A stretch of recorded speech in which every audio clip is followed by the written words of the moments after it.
नमस्कार दोस्तों, कैसे आप सभी। तो आज की वीडियो में बात करने वाले हैं प्राइवेट स्कूल में फ्री दाखिले के लिए आप आवेदन फॉर्म कैसे भरें। यानी आरटी स्कीम के तहत आर्थिक रूप से कमजोर परिवार वालों को प्राइवेट स्कूलों में फ्री पढ़ाया जाता है, जिसकी 25% जो सीट है वह 1,80,000 रुपए से कम इनकम वालों के लिए आरक्षित की गई है।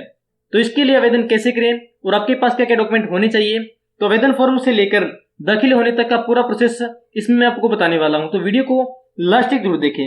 तो सबसे पहले आपको साइट विजिट करनी है harprathmik.gov.in। तो इसके बाद आपके सामने यहाँ पे गवर्नमेंट ऑफ हरियाणा की डायरेक्टरेट ऑफ एलिमेंट्री एजुकेशन की जो साइट है वह यहाँ पे ओपन होगी। इसके बाद अपने यहाँ पे स्क्रॉल डाउन करना है, तो यहाँ पे आपको नीचे एक लिंक मिलेगा regarding admission in recognised private school in the academic year 2022-23। तो इस पे आपने यहाँ पे क्लिक करना है। इसके बाद नीचे देखिए notice right children free compulsory education, तो इस पे आपने यहाँ पे क्लिक कर देना है। तो यहाँ पे शिक्षा विभाग की तरफ से जो नोटिस है, जो यहाँ पे पीडीएफ है आपको यहाँ पे दिखाई दे रही है। तो यहाँ पे इसके अंदर ही जो फॉर्म है वह यहाँ पे दिया गया है। तो यहाँ पे देखिए, यहाँ पे आपको 2 नंबर पे यहाँ पे जो फॉर्म है वह दिया गया है। यहाँ पे आप देखिए application form for admission under RT act 2009 to first और प्री प्राइमरी क्लासेस, यानी नर्सरी से लेकर पहली क्लास तक के जो बच्चे हैं उनके लिए प्राइवेट विद्यालयों में फ्री दाखिले के लिए यहाँ पे आवेदन है वह शुरू हो चुके हैं। तो इस फॉर्म को आपने डाउनलोड कर लेना है और इसका जो प्रिंट है वह आपने निकाल लेना है। उसके बाद आपने क्या करना है, उसके बाद यहाँ पे सबसे पहले यहाँ पे आपको साइड में मिलेगा एफिक्स लेटेस्ट फोटोग्राफ, यानी यहाँ पे जो स्टूडेंट है उसकी पासपोर्ट साइज फोटो है वह आपने यहाँ पे चिपका लेनी है।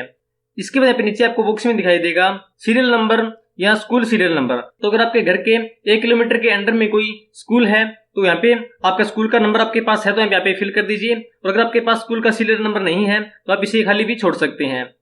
इसके बाद नीचे है एडमिशन नंबर, यहाँ पे आगे देखिए फॉर ऑफिस यूज, यानी ऐप जो ऑफिस यूज के लिए है यहाँ पे भी आप इसे खाली छोड़ सकते हैं।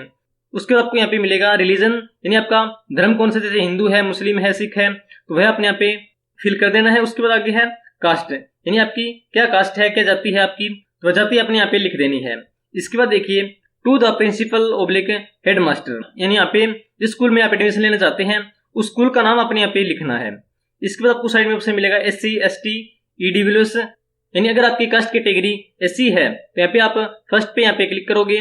उसके बाद यहाँ पे ST है, जैसे EWS है, अगर आपकी जो कास्ट है जनरल है और आपके पास EWS का सर्टिफिकेट बना हुआ है तो यहाँ पे आप इस पे क्लिक करोगे। इस प्रकार से आपने यहाँ पे फिल कर लेना है। इसके बाद 1 नंबर पे देखिए यहाँ पे name of the people in full in block letter, यानी यहाँ पे जो आपका नाम है वह फुल नेम आपने यहाँ पे लिख लेना है, यानी यहाँ पे आपका जो नाम है वह आपने लिखना है। तो यहाँ पे सबसे पहले surname, first name, middle name. जैसे अगर आपका नाम राम सिंह है तो सबसे पहले फर्स्ट नेम में यहाँ पे आप लिखोगे राम, उसके बाद सरनेम में आप लिखोगे यहाँ पे सिंह।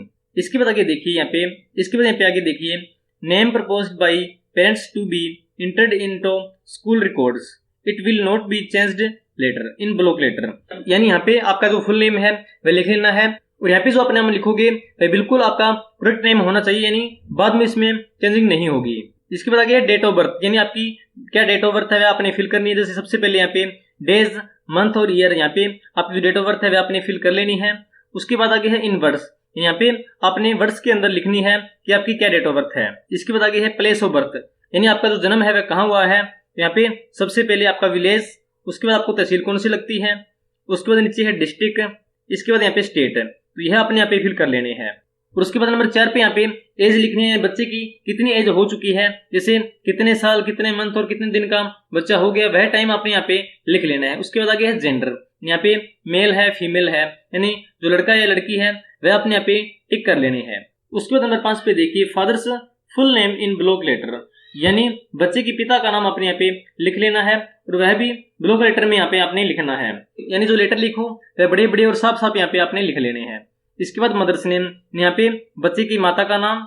इसके बाद नंबर 6 पे देखिए parents official address with designation father and mother, तो यहाँ पे 6 नंबर पे बच्चे के पेरेंट्स क्या करते हैं और उनका जो ऑफिशियल एड्रेस क्या है वह आपने यहाँ पे फिल करने हैं।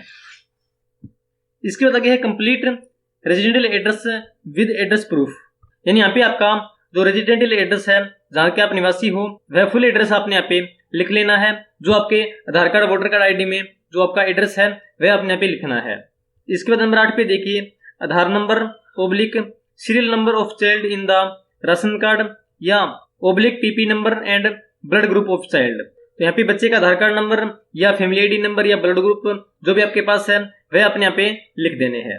उसके बाद नंबर 9 पे यहाँ पे आता है annual income of the parents both father and mother, यानी आपकी फैमिली आईडी के अंदर आपकी जो इनकम है वह कितनी है तो वह आपने यहाँ पे लिखनी है। उसके बाद नंबर 10 पे है telephone number and email ID, यानी बच्चे के या पेरेंट्स के यहाँ पे जो मोबाइल नंबर या एड्रेस है यहाँ पे लिख देना है। तो यहाँ पे ऑफिस के अंदर यहाँ पे आपको ऑफिस एड्रेस है तो यहाँ पे लिख देना है, और उसको यहाँ पे मोबाइल नंबर ईमेल आईडी जो भी आपकी है वह आपने यहाँ पे लिखनी है। इसके बाद नंबर 11 पे है name of home town of the parents is per official record of their employee, यानी यहाँ पे आपका विलेज कौन सा है वह लिखना है। उसके बाद यहाँ पे आपकी कौन सी तहसील लगती है, उसके बाद आपकी डिस्ट्रिक्ट कौन सी है वह आपने यहाँ पे फिल करनी है। इसके बाद नंबर 12 पे देखिए mother tongue of the child, यानी बच्चे की मातृभाषा क्या है, जैसे हिंदी है, इंग्लिश है, पंजाबी है, बच्चे की जो मातृभाषा है वह आपने यहाँ पे लिखनी है। इसके बाद आगे है whether the people belong to SC ST, यानी आप किस कास्ट कैटेगरी से बिलोंग करते हैं, SC के अंदर है, ST के अंदर है, तो वहाँ पे आपने यस या नो यहाँ पे कर देना है। यानी अगर आपकी जो कास्ट कैटेगरी है वह SC या ST है तो यहाँ पे आपको यस लिखना है, और इस फॉर्म के साथ आपको SC ST का जो सर्टिफिकेट है वह भी आपको साथ संलग्न करना होगा। और अगर आपकी जो कास्ट है BC या जनरल में आते हो तो यहाँ पे आपको नो लिख देना है। Whether the people belong to economically weaker section यानी EWS, the certificate issued should not be older than 6 months as 1 April of year of admission, यानी अगर आपकी जो कास्ट है वह जनरल है और आपके पास EWS का सर्टिफिकेट है तो वह 6 महीने से ज्यादा पुराना नहीं होना चाहिए। यानी अगर आपके पास 6 महीने ज्यादा पुराना सर्टिफिकेट है तो आप दोबारा से जो EWS का सर्टिफिकेट है आप बनवा लीजिए। इसके बाद आगे है if the people in CWSNL यानी चाइल्ड विद स्पेशल नीड्स, यानी अगर आपका बच्चा डिसेबल पर्सन है और वह 40% से ज्यादा डिसेबल है तो आप यहाँ पे यस करोगे और उसका जो सर्टिफिकेट है वह आपने यहाँ पे संलग्न कर देना है, और नहीं तो आप इनको यहाँ पे नो लिख देना है।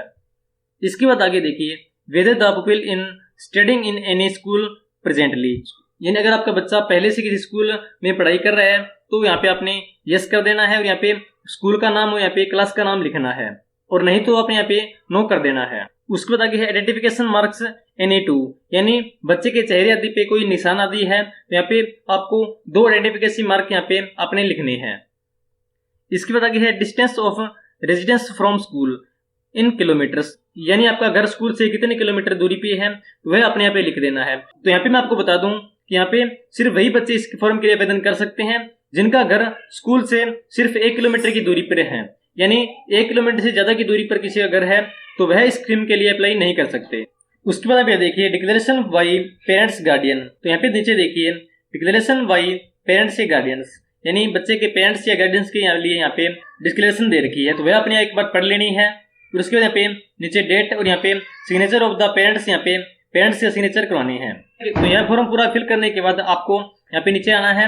यहाँ पे आपको सारे डॉक्यूमेंट्स बता रखे हैं कि आपको क्या क्या डॉक्यूमेंट्स साथ संलग्न करने हैं, तो यहाँ पे आप देख सकते हैं। तो यहाँ पे नंबर 1 पे देखिए certificate of proof of age in the form of birth certificate issued by the authority competent to registered birth, यानी आपके पास बच्चे का जो बर्थ सर्टिफिकेट है वह आपके पास होना चाहिए। तो यहाँ पे नंबर 2 पे देखिए a certificate that the child belongs to the scheduled caste, scheduled tribe, EWS या CWSN wherever applicable issued by the competent authority, यानी अगर आपकी जो कास्ट है वह SC या ST है तो आपके पास उसका जो सर्टिफिकेट है वह आपके पास होना चाहिए। और उसके बाद नंबर 3 पे देखिए a certificate for the civil surgeon rehabilitation centre और any other competent authority defined by the state government certificate the child to be handicaps, यानी अगर बच्चा डिसेबल पर्सन है तो यहाँ पे आपके पास उसका जो हैंडीकैप्ट का जो सर्टिफिकेट है वह आपके पास होना चाहिए। उसके बाद नंबर 4 पे देखिए प्रूफ और रेजिडेंस, यानी आप कहाँ के निवासी है उसका प्रूफ आपके पास होना चाहिए। उसके बाद यहाँ पे देखिए and distance from the school, यानी आपका जो स्कूल है वह 1 किलोमीटर के दायरे में आता है, उसका भी आपको प्रूफ देना होगा। प्रूफ के तौर पर यहाँ पे आप देखिए नीचे a application in writing from the parents guardian about distance of the residence from the school in which admission in should may also be accepted to this effect, यानी इसके साथ आपको एक सेल्फ डिक्लेरेशन का जो फॉर्म है वह आपको साथ संलग्न करना होगा जिसमें लिखा हो कि आप कहाँ के निवासी हैं और उसमें लिखा हो कि आपका जो घर है वह आपके स्कूल से कितने किलोमीटर की दूरी पे है। तो इस बारे में आपको एक घोषणा पत्र अलग से देना होगा। उसके बाद नंबर 5 पे देखिए आधार कार्ड ऑफ पेरेंट्स या परिवार पहचान पत्र यानी बच्चे के माता पिता का आधार कार्ड या जो फैमिली आईडी है वह आपके पास होनी चाहिए, वह आपको फॉर्म के साथ संलग्न करनी होगी। उसके बाद नंबर 6 पे देखिए, income proof of the parents issued by the employ concern of revenue authority, यानी आपके पास इनकम सर्टिफिकेट का प्रूफ होना चाहिए। तो अगर आपके पास इनकम सर्टिफिकेट नहीं है तो आप अभी अपनी फैमिली आईडी के बेस पे जो इनकम सर्टिफिकेट है वह आप अप्लाई कर सकते हो। और इनकम सर्टिफिकेट आप किस प्रकार से बना सकते हैं इसके लिए मेरी अलग से वीडियो मिल जाएगी, जिसे देखिए आप समय घर बैठे जो इनकम सर्टिफिकेट है वह आप बना सकते हैं।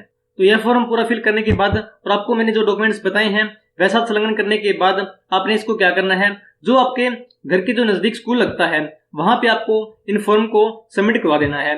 और इसकी जो लास्ट डेट है वह 15/4/2023 है, यानी 15 अप्रैल 2023 से पहले आपके नजदीक जो स्कूल लगता है वहां पे आप इस फॉर्म को जमा करवा दीजिए। तो अगर आवेदनों की जो संख्या है वह ज्यादा होती है तो इस कंडीशन में ड्रा निकाला जाएगा, यानी लॉटरी निकाली जाएगी, जिसकी जो डेट है वह 17 अप्रैल 2023 है, यानी 17 अप्रैल 2023 को ड्रा निकाला जाएगा। और उनमें जो बच्चे सिलेक्ट होंगे उनका एडमिशन 22 अप्रैल 2023 से पहले कर दिया जाएगा। तो इसके बारे में यहाँ पे आप देख सकते हैं, आरटी एक्ट 2009 की धारा 22(1)(c) के पात्र लाभार्थी हेतु दाखिले के लिए आवेदन तिथि यहाँ पे 31/3/23 से 15/4/23 तक यहाँ पे आवेदन की तिथि है, यानी 15/4/2023 इसकी लास्ट डेट है। उसके बाद आगे देखिए, लॉटरी द्वारा ड्रा करने की तिथि यानी 17/4/2023 को ड्रा निकाला जाएगा। इसके बाद देखिए, बालकों को दाखिले की अंतिम तिथि 22/4/2023, यानी जो बच्चे सिलेक्ट होंगे उनके जो दाखिले की तिथि है वह 22 अप्रैल 2023 रखी गई है। इसके बाद आगे देखिए, बालकों द्वारा दाखिला न लेने पर आरक्षित रिक्त सीटों पर प्रतीक्षा सूची से बालकों को दाखिला देने की समय अवधि, यानी जिन बच्चों का सिलेक्शन होगा अगर वह बच्चे दाखिला नहीं लेंगे तो यहाँ पे 23 अप्रैल 2023 से 29 अप्रैल 2023 तक जो बच्चे बाकी बच जाएंगे उनको रख लिया जाएगा। तो अगर हम इसमें बात करें कि स्कीम के लिए कौन कौन एलिजिबल है, तो यहाँ पे आप देख सकते हैं, अलापद समूह का बालक यानी अनुसूचित जाति अनुसूचित जनजाति यानी SC/ST में आते हैं तो वह इसके लिए आवेदन कर सकते हैं। उसके बाद यहाँ पे आर्थिक रूप से दुर्बल वर्ग का बालक यानी आर्थिक रूप से दुर्बल वर्ग से संबंधित बालकों को अभिभावक और माता पिता की वार्षिक आय 1,80,000 रुपए से कम, यानी जिनकी इनकम 1,80,000 रुपए से कम है वह इस स्कीम के लिए आवेदन कर सकते हैं। और इसमें ध्यान रहे कि आपका जो घर है वह आपके स्कूल से 1 किलोमीटर के दायरे में होना चाहिए, यानी अगर आपका घर स्कूल से 1 किलोमीटर की ज्यादा की दूरी पर है तो भी आप इस फॉर्म के लिए अप्लाई नहीं कर सकते। और अगर हम इसमें आयु सीमा की बात करें तो यहाँ पे प्री स्कूल यानी नर्सरी के जो बच्चे हैं उनकी जो आयु है वह 3 वर्ष से लेके 5.5 वर्ष तक की होनी चाहिए। इसके बाद यहाँ पे प्री प्राइमरी यानी केजी यानी जो केजी के बच्चे हैं उनकी जो आयु है वह 4 साल से लेके 6.5 साल तक के बीच की होनी चाहिए। इसके बाद कक्षा प्रथम के लिए यहाँ पे 5 वर्ष 6 माह से अधिक यानी प्रथम कक्षा में एडमिशन के लिए 5.5 साल का बच्चा होना अनिवार्य है। तो यह थी वीडियो जो प्राइवेट स्कूलों में बच्चों को फ्री पढ़ाने के लिए जो आवेदन किया जाता है उसके लिए आप किस प्रकार से आवेदन कर सकते हैं, इसके लिए आपके पास क्या क्या डॉक्यूमेंट्स होने चाहिए, तो इस बारे में मैंने आपको डिटेल से बताने की कोशिश की है। तो अगर आपको इसके बारे में कोई और जानकारी चाहिए तो मुझे आप कमेंट बॉक्स में कमेंट कर सकते हैं। और अगर आपको वीडियो अच्छी लगी है तो वीडियो को लाइक जरूर कर दीजिए, अपने दोस्तों आदि को शेयर जरूर कर दीजिए। और अगर आप इस चैनल पर नए हैं तो चैनल को जल्द से जल्द सब्सक्राइब कर लीजिए और बेल आइकन को प्रेस कर लीजिए ताकि आपको आने वाली हर नई अपडेट्स मिस में मिल सके। मेरी वीडियो वॉच करने के लिए आप सभी का बहुत बहुत धन्यवाद। जय हिंद, जय भारत।